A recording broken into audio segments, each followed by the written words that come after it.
Good evening and welcome to Tetrakey's Facebook live session with Mark Hopkins. It is number 31 of 260 live business coaching sessions that we're going to do for you in 2017. I've just noticed over my shoulder is my teddy bear that I was given when I was born. So that's a 38-year-old teddy bear in the corner there. You lucky people, you get to view that. So, which is actually quite apt considering the topic is how brave are you really, and yet I've got a teddy bear in this live post. I'm showing how brave I am. But ticket to the game, as Rob likes saying, is to please like and share this with as many people as you feel appropriate. If you like it, please pass this on. It's a great way for us to get our message out, and it's a great way for you to share some content and some information that you think might benefit other people. Also, please don't forget to subscribe to our YouTube page and download our book, The Profitable You to Unstoppable Success. It's 20 pages, it's 5 or 6 chapters with some high-level thoughts and activities for you to do on a daily basis. It's going to make a fundamental difference to your business. So that's the intro. And as I said, tonight we're talking about how brave are you really? Now it's an interesting thing to think about, bravery and what stops us being brave and why we wouldn't be brave. There's a song, so you can all judge me now on my music taste as well, called Brave by Sarah Bareilles. If you get a chance, watch the video. I absolutely love the video. And the video basically demonstrates and shows these people who don't have music in their ears, but they're just dancing. They're just chilling, dancing in public. And you're watching all the people around just look and stare at what they perceive these crazy people just dancing. But I can tell you from experience, it's a pretty liberating feeling. I took a flight from here in Durban to a place called Alicante in Spain. And it's a long trip. I took via Doha, then I think it was Madrid or Barcelona, and then to Alicante. And I think I was in Madrid or Barcelona on my final leg. And I was exhausted. I was really tired. So what did I do? Well, I put my earphones on. I knew if I sat down before my next flight I'd fall asleep at the gate, and I was a little bit worried about missing the flight. So what did I do? I put my music on and I danced around, I think, Barcelona airport for an hour. Now you imagine, I'm not small, I'm 6'4", what's 193 centimetres, so I'm not small. And there's me dancing with my earphones on, and I actually got tapped on the shoulder by a security guard who asked me what I was doing. But it's interesting in two things. It was interesting because I actually felt fine doing it, and it was interesting that security guard thought it was so abnormal for somebody to be dancing in an airport terminal. So you can judge if you think I'm mad or not. But it was just a really interesting feeling for me. And it's interesting how that manifests in multiple parts of my life. I was doing a session last week at a conference just about an hour up the coast here in Durban. 100 people in the room, give or take, and I was just facilitating a session. And it was a session where they had to do an activity, and I had to bring them together to take in the information, share the information before we moved on. And I warned them. I said, look, you've got 7 minutes to do this activity. If you don't finish on time, I'm going to start rapping. Now, for those who've actually heard me singing, let alone rapping, it's not a pretty sight, and I thought the threat of me rapping would ensure that they finished on time, but the fools that they were, they didn't finish on time. So what did I do? I started rapping the ultimate song, which is Ice Ice Baby by Vanilla Ice. And it's very interesting how quickly they stopped to stop me singing as well. They knew that they had to stop me singing somehow, so they paid attention. But as I reflected on that moment, I found it quite surreal in that it wasn't uncomfortable to me. It wasn't something that I felt self-conscious or uncomfortable, even though I can't sing, even though it was a reasonably sized crowd. But it felt okay. It felt okay to be brave. So my first challenge for you tonight is, tomorrow do one thing that makes you slightly fearful or uncomfortable.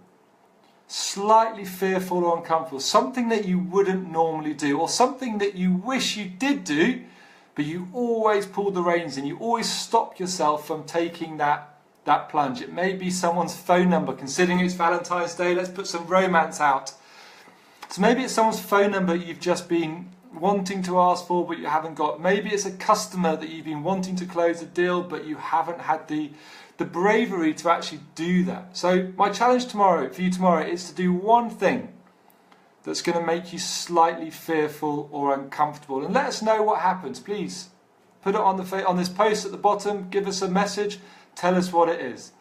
So now, as we talk about Valentine's Day, I'd like to talk a little bit about relationships and being brave in asking the right questions. Now, when I work with senior leaders in businesses, it's a question that I pose to them, and it always gets a sharp intake of breath, or am I at the right talk, or do you know what you're doing, Mark? And the question I ask a lot of senior leaders is, why does your partner love you? Why does your partner love you? Now just think about that question. Have you ever asked your partner that question? Have you ever asked them why they put up with your smelly socks, why they put up with you leaving the dishes in the sink, not putting them away, all the things that wind us up about each other, but your partner is there with you day after day after day? Why is it? What is it that they see in you that makes them be there for you always? Ask them that question. Be brave and ask them that question, because the power of the question is in what you're going to do with the answer.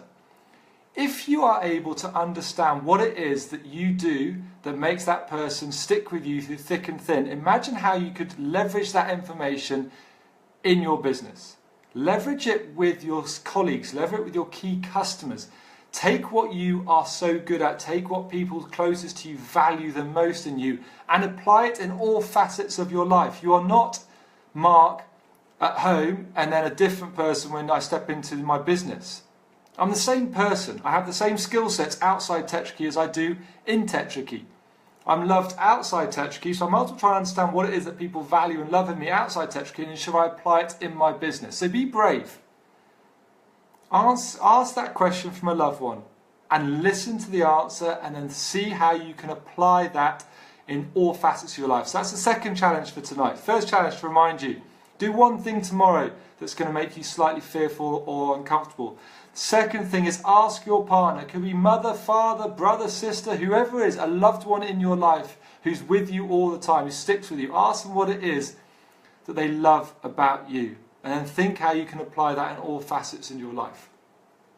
So as we think about the concept of bravery, let's think about what stops us being brave. And you could argue it's your ego. It's the fear of being laughed at, the fear of making a mistake, the fear of damaging your reputation that's stopping us. We've all done that, where we will only step onto the dance floor after a few drinks. Why do we do that? Because we feel that the drinks is going to either make us dance better or hopefully make other people forget about how bad we are at dancing. But it's the ego that's stopping us doing it. The other thing that could drive our fear about bravery or stopping us being brave is our mental models. It's the information that we've been exposed to throughout our life that we build pictures and we build stories around, and we also jump right to the end of the story without realising what's going to happen on the way. Now, I'm fearful of roller coasters. I admit I'm not brave at any time when I go in a roller coaster. And one of the reasons for that is my mental model. My mental model was formed at a young age. My family went to a theme park. My sister nearly fell out of a ride. And from that moment, whenever I see a roller coaster, my mental model goes to accident. Something bad is going to happen, therefore I'm fearful. I'm not brave enough to go onto these roller coasters. So think about what it is that's stopping you being brave in your life. Think about what's driving you. Think about your mental models that you've built up over time, and think about how they influence your life. So what are the benefits of being brave? Well, I'm going to share a personal story. I'm a passionate field hockey coach, and I've been very, very fortunate to coach some really top athletes around the world, and I'm currently been coaching a provincial team here in South Africa. Now, when you're coaching a sports team, you select a squad. It's the hardest part of the journey, really, is all these athletes are committing to you, but you can only take in a certain number of athletes to the tournament. So at some point you have to make those phone calls. You have to make the congratulations phone calls, and you have to make the I'm sorry phone calls. You didn't make it phone calls. So again, you know which one's the easy one. The easy ones are the great ones. Yes, well done, we can have such a great time. The tough ones are the ones sorry. Now what I've done in my previous life is I'd always put off those phone calls to the end. I'd done the easy, fun conversations and then built up the courage to be brave and have those conversations at the end. And what I realised is I wasn't fully participating in those good conversations. It was going to have an impact in the tournament because my mind was already worrying about the conversations I was about to have in the future. So what I did in my last tournament, I did the tough conversations first. I got them out the way.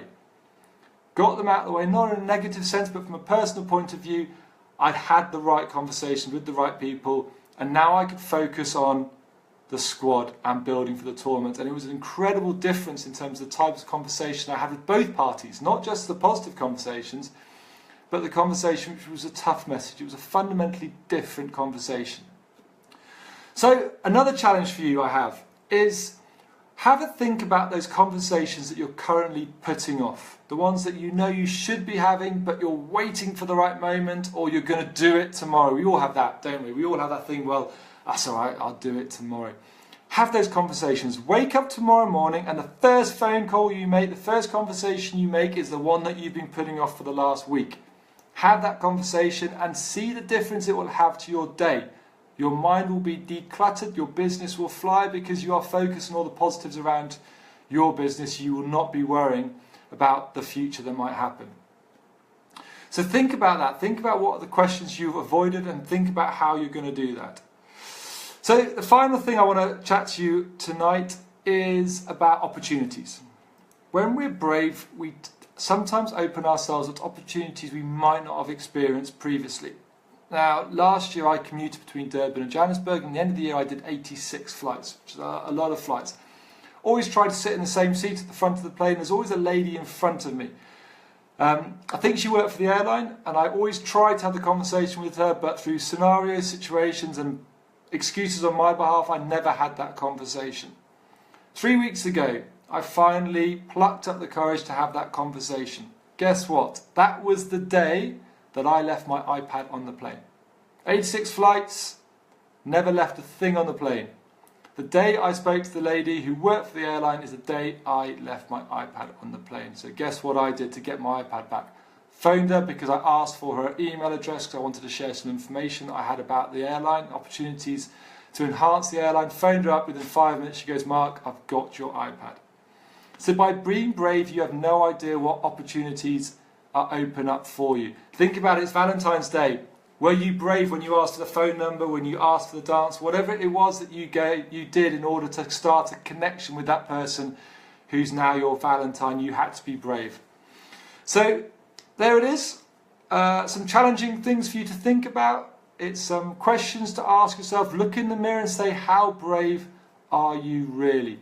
Because let's be honest, bravery is what's going to get your business to move to the next level. It's going to allow you to make the right decisions for your business. It's going to allow you to grow the business and make a sustainable, profitable lifestyle for all of us. So with that, I'd like to wish you a very, very pleasant evening. I hope you enjoy your Valentine's night. And I look forward to speaking to you tomorrow on another topic that hopefully will still stay aligned to the week of Valentine's. But have a great evening, and it's goodbye for me. Good night.